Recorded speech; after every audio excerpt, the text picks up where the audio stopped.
কাউরে পাওনের লাইগা ছটফট করে কোনো লাভ নাই।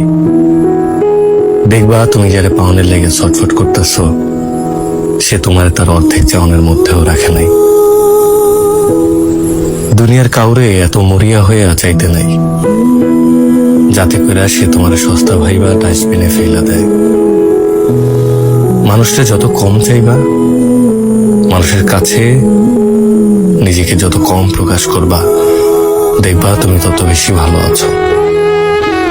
একবার যদি নিজের ভাইঙ্গা চুইরা প্রকাশ করে ফেলো, অপর মানুষটা যদি একবার যাই না যায় তুমি তারা কতটা চাও, যদি যাই না যায় তার প্রতি তুমি কতখানি দুর্বল, তাই দেখবা তুমি আর ভালো নাই, ভালো থাকবারও পারবা না।